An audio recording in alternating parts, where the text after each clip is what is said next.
sejam bem-vindos a mais um vídeo do canal Estamos em Obras. E hoje eu vou falar sobre Diálogos Impossíveis, do Luiz Fernando Veríssimo. Mas só depois da vinheta, vamos lá!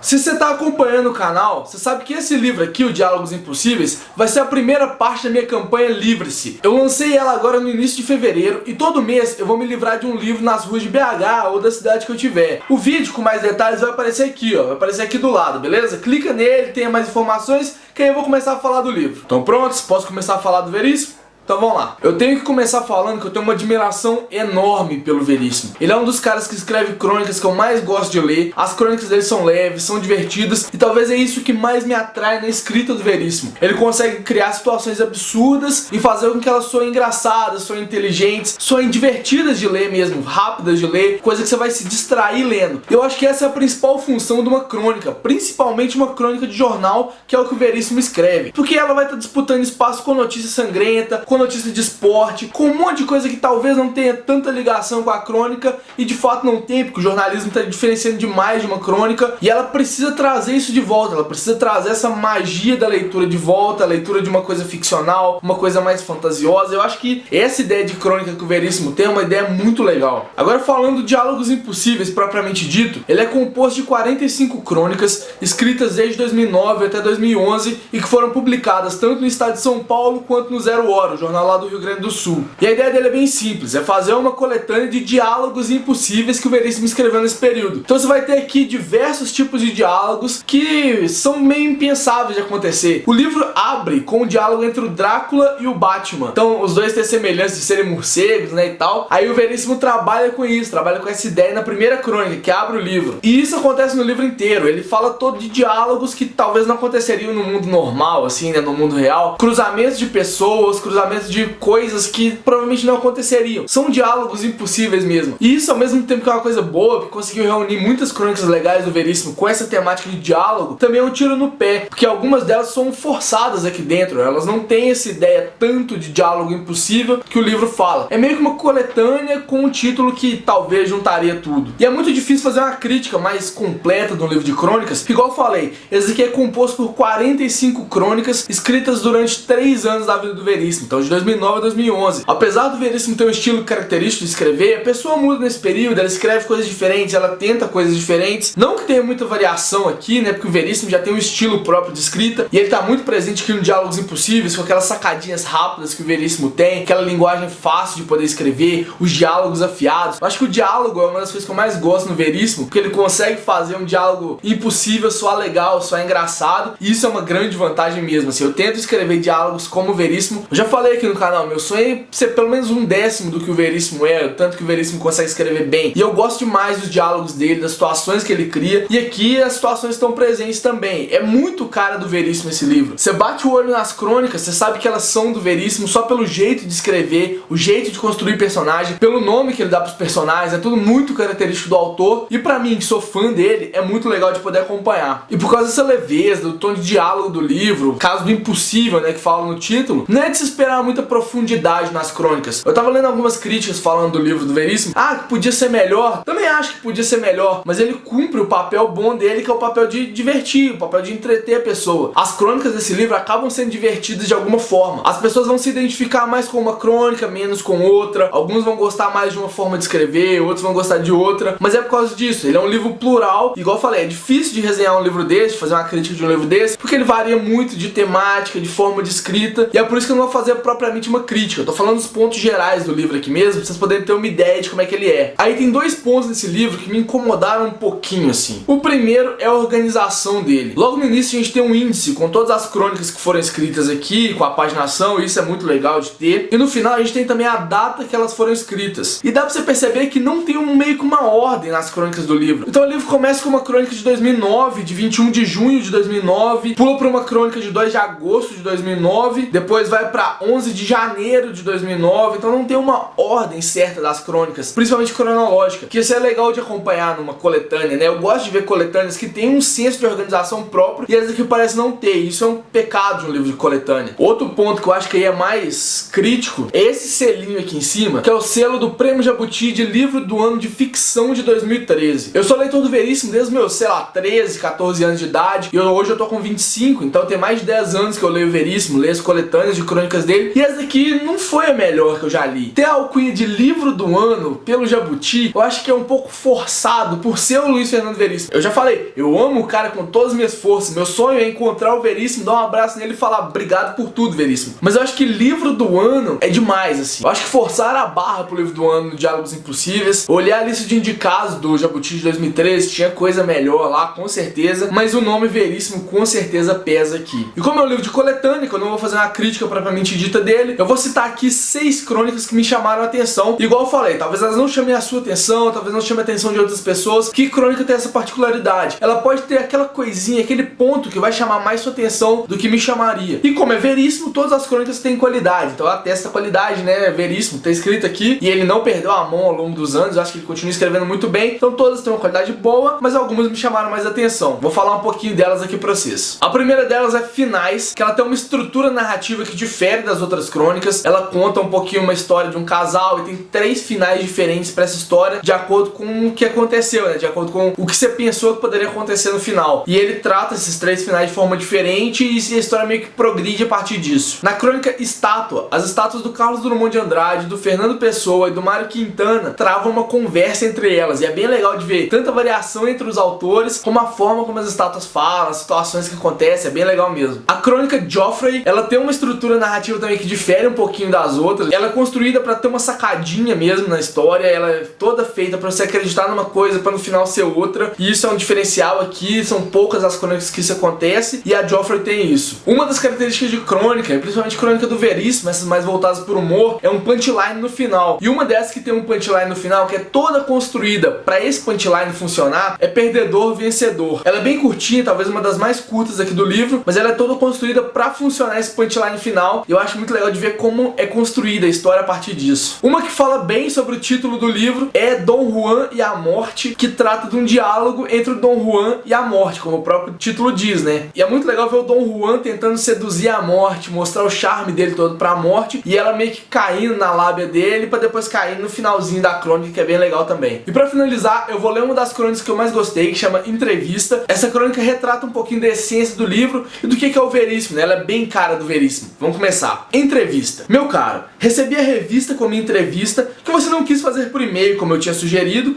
nem com um gravador, como seria prudente. Confiou na sua memória e nas suas anotações e o resultado tá aí. Começando já na primeira pergunta sobre o meu método de trabalho. Reconheço que não falo com muita clareza, mas definitivamente não, repito não. Diz que antes de começar a escrever, traçava uns miúdos, o que pode dar a entender que me preparo para o trabalho atacando sexualmente crianças portuguesas. O que eu disse foi que, a miúde, faço traços no papel, esperando que venha a inspiração. Também não sei de onde você tirou que só escrevo descalço e ouvindo Mozart. E outra pergunta sobre o começo da minha carreira e as leituras que me influenciaram, onde está? Corcundas Libertários deveria ser Concursos Literários. E onde se lê Frei Beto deveria ser Flaubert. Não me lembro exatamente o que disse sobre Machado de Assis, mas tenho certeza que não o chamei de prótese motora. Talvez fosse algo como proto-moderno, só saberíamos ao certo se tivesse gravado. Outra coisa, sua pergunta sobre escritores brasileiros meus contemporâneos. Se eu for processado, e no caso do Paulo Coelho certamente serei, depois do que você botou na minha boca sobre ele, farei o possível para que você seja responsabilizado criminalmente. Não entendo como a expressão fenômeno cultural a respeito dos novos autores da era da informática possa ter saído como fedor monumental. Vou ter que telefonar para vários escritores amigos meus para desmentir o que está na entrevista antes que mandem me bater. Você também ouviu errado o nome da minha mulher. Ela ainda não leu a entrevista, mas fatalmente me perguntará sobre essa Lídia que, segundo você, é minha companheira e musa há tantos anos. Vai querer saber onde eu a mantenho escondida. Meus dados biográficos também saíram errados. Eu não disse que fui adotado por 1 ano e pouco. Eu disse que nasci sem cabelo e por isso fui apelidado de Coco. Na infância infância, não gostava de andar pelado na rua, gostava de jogar peladas na rua. Eu não consigo imaginar o que eu falei que levou você a escrever que na adolescência fui sequestrado por um casal de ciganos e levado para a Romênia. Eu deveria ter adivinhado que você entender errado quando, antes de escrever, me perguntou se o certo era Romênia ou Rumênia. Também não sei como o senador Demóstenes Torres entrou na minha lista de autores favoritos. Por fim, eu disse que minha cor preferida era o vermelho. Saiu azul.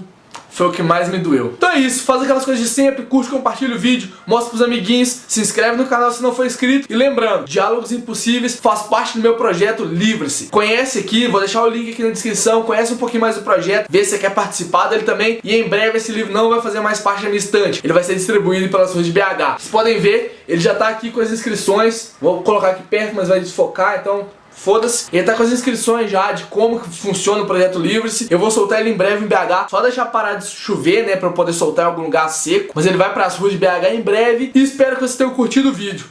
Um beijo pra vocês e até o próximo vídeo.